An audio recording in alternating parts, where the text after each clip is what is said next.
Hello, and welcome to a Purpose-Driven Marriage podcast. We are Duane and Nadine Stewart, and we love any and all things marriage. You've tuned into the right place if you're looking for actionable, practical tips to help you overcome real-life obstacles common to real relationships. We're here to help you strive for a marriage as God has designed it and not as the world has defined it. Because why settle for a good marriage when you can have a great one? Hello, and welcome to our very first episode of a Purpose-Driven Marriage podcast. We're Duane and Nadine Stewart, and we're just so excited to have you joining us today. Aren't you happy, Nadine? Oh, I'm excited to be here. Yeah, I am too. And so today we're going to talk a little about who we are. We're just going to do an introduction, who we are, why we started this podcast, and what is a purpose-driven marriage. Absolutely. And I guess to get started with who we are. So we've mentioned we're Duane and Nadine, and we actually are college sweethearts. Yes, we met in college our freshman year. Psych 105. Yep, in our psychology class. Not too long after we started college. And believe it or not, we dated the entire time we were there. I was on the 5-year plan. Well, that was because I played sports. Yes, he redshirted his freshman year. He played football, and he was a strong safety. And we've been married for 23 years. We've been together. Gosh, it'll be 29 years in just a couple of days. And we got 6 kids. Forget about that one, right? Yes, so we got 6 beautiful kids. We got one that just graduated from college. She's in law school. We have another one that's in college, 3 girls that are in high school. And then we have our boy who's also a freshman in high school. That's right. We've got 5 daughters and 1 son. 5 daughters and 1 son.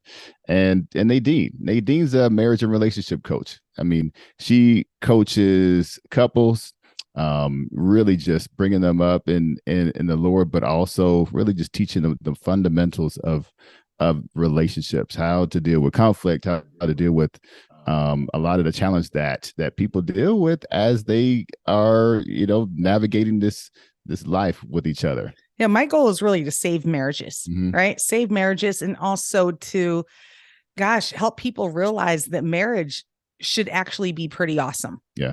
Right. And it can be. Yeah. And that's why we love it. We love all things marriage. We like I said, we've been married for 23 years. We've been around a lot of people that have been married. We've been marriage mentors. And that's exactly what I was going to say. We've been mentored to when we were younger in our marriage, and now we are mentors, and we teach classes at church. There's so many different things that we do. We just love marriages, and we want marriages to flourish. We want them to blossom because that's how God created. That was the whole intention of Christ creating marriage. Absolutely.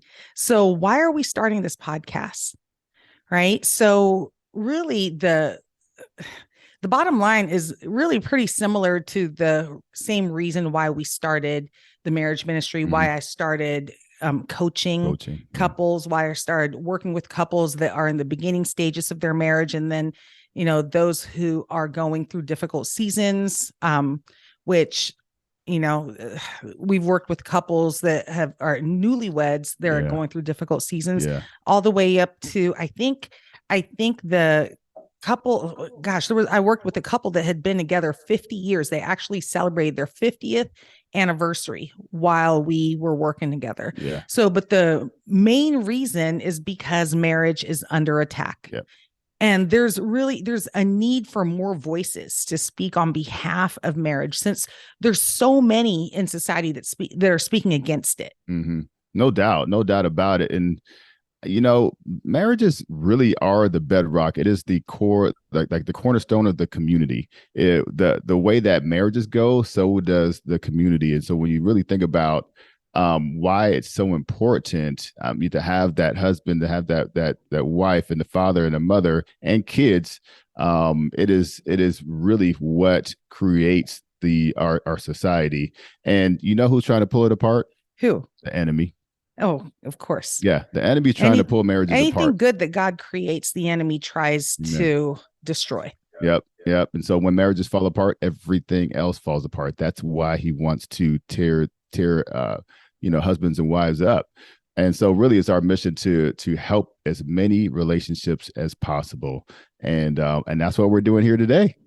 Absolutely. Absolutely. That's why we wake up in the morning, babe. Yep. Yep. Yep. And the second one really is, God has equipped us with the experience, the passion, and the knowledge to for marriages. And I think that's kind of the reason why we wake up every day, and the reason why we want to teach, and the joy that we have when we get to talk to people.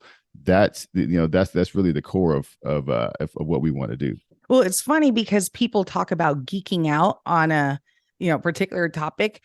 Guys, we talk about marriage like every day. Like Duane and I talk about it as though, hey, how's the weather? Right. Well, how are marriages today?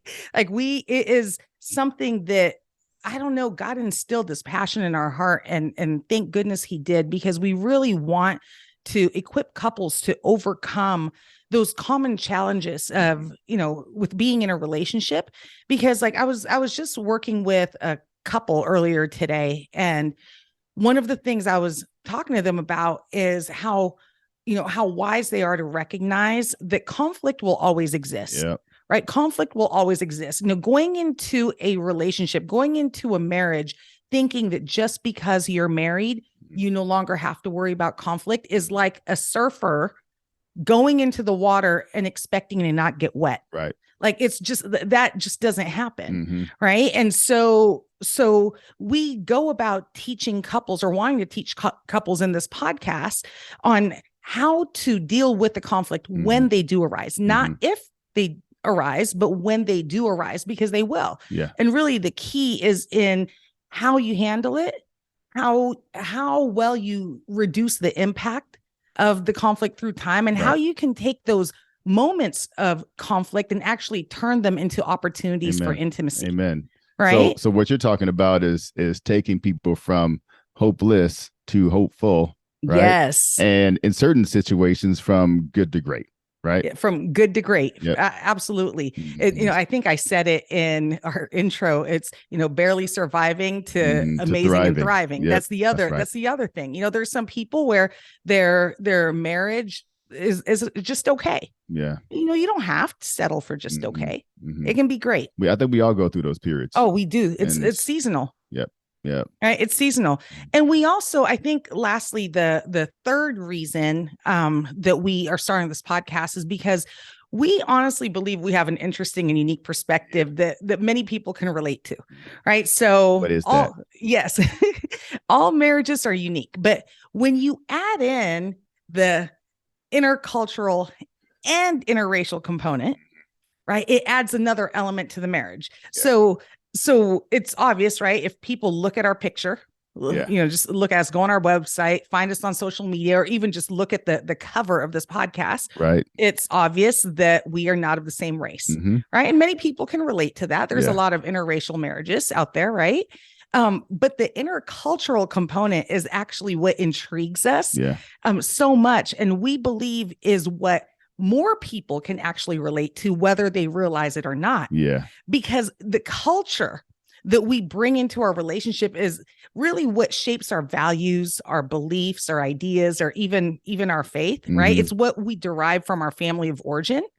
And I am willing to bet that most people listening to this show right now, they can relate to this, because chances are they didn't grow up in the same environment as their spouse. They didn't have the same ideas, even something as silly as how you view sharing. Yeah. Well, that's funny, because that's exactly what I was thinking about. My wife has a very extremely unique, in my opinion, view on sharing. My wife grew up in a Filipino family in the Philippines, where small house, everybody slept on the same bed. No, it was just the siblings. Okay, just the siblings. Not slept the on entire the same family, bed, just not the the whole siblings shared family. a bed. but you guys also shared plates, right? So you ate Yes. on the same plate, two or three of you, which is very unique. Most people don't do that. No, that was only when we were in trouble. Okay, So when that you're in wasn't trouble. every meal, just Okay, when we but were that's in okay. trouble. That's Yes. okay.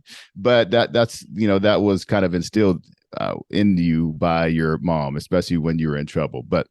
But in my situation, I had my sister and myself, and we had separate rooms, and we had separate plates, and we had separate toys, and there was no need for sharing at all, really, because everybody had their own thing. I mean, I think we shared, but when we got together, it was a little bit different because your idea of sharing for me was like if we're going to a restaurant and I get a burger and some fries and Which has happened. This happens all the time. yes, it does. Because I mean, I get what I need.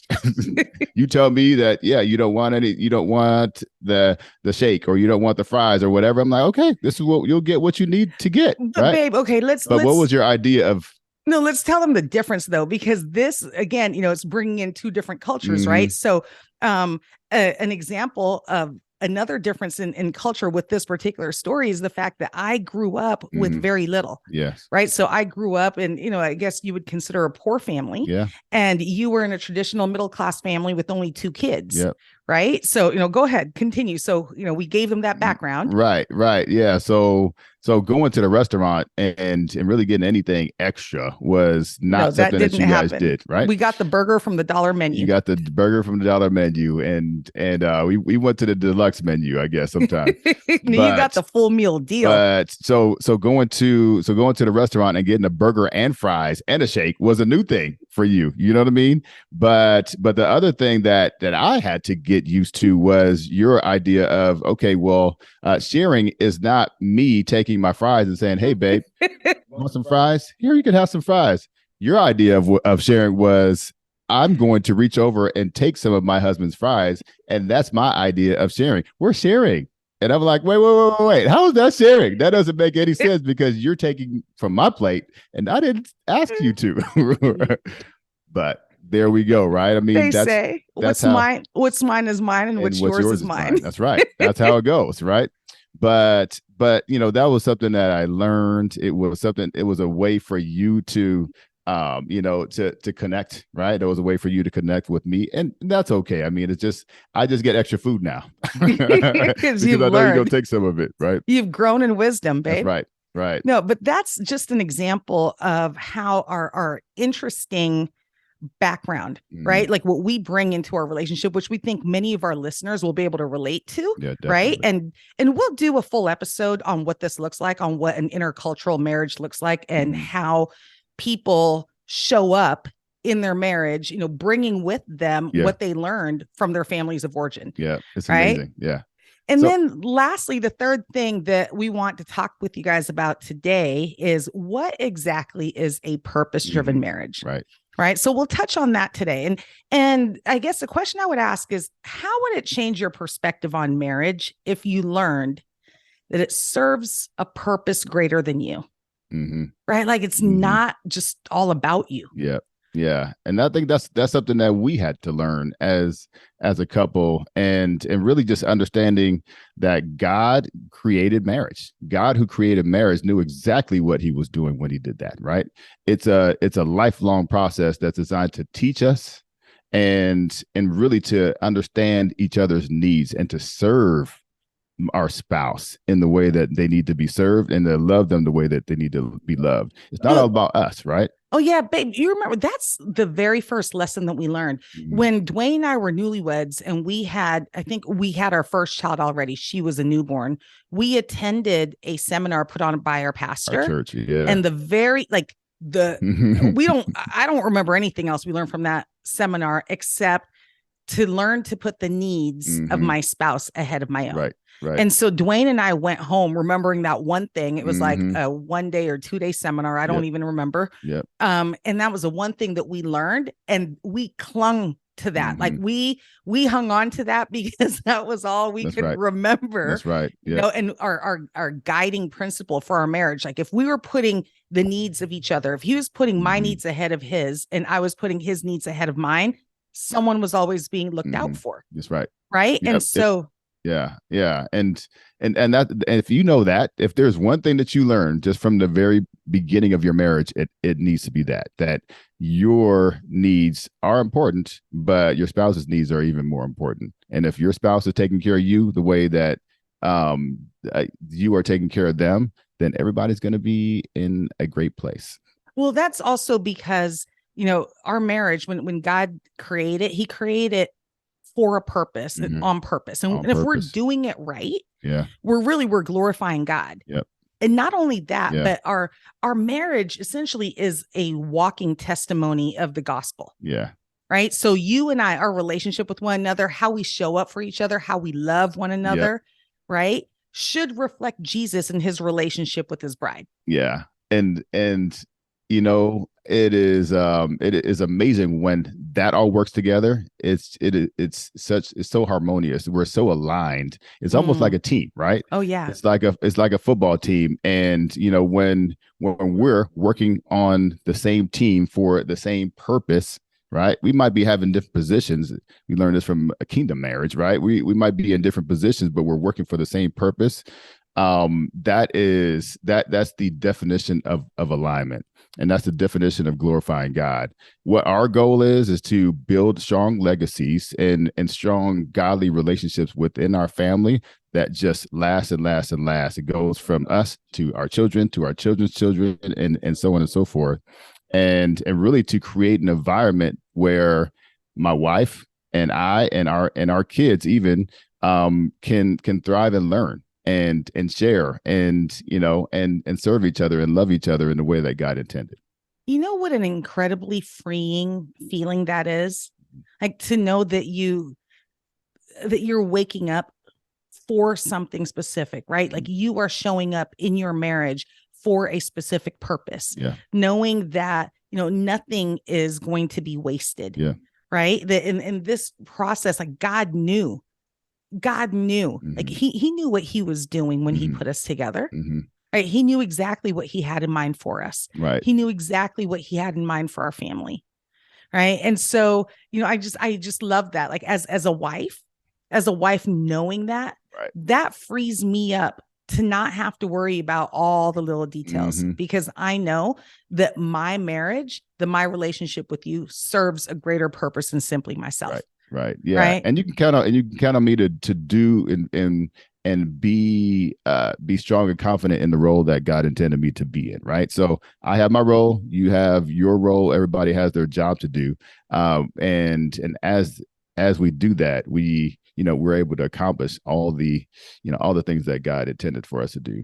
And so we're going to go in depth with those things, right? Being purposeful in your marriage and a lot of these different topics later on in different episodes. And we're excited to kind of go through that stuff with you. But yeah, absolutely. We plan to do a full episode on each of these points in the future, but we just wanted to give you a little taste of who we are, why we started this podcast, and what exactly is a purpose-driven marriage. So that's it for today, actually. We hope you had as much fun as we did on this first episode.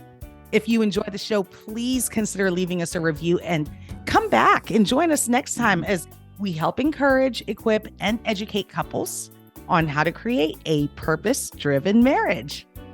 Have a great day. All right.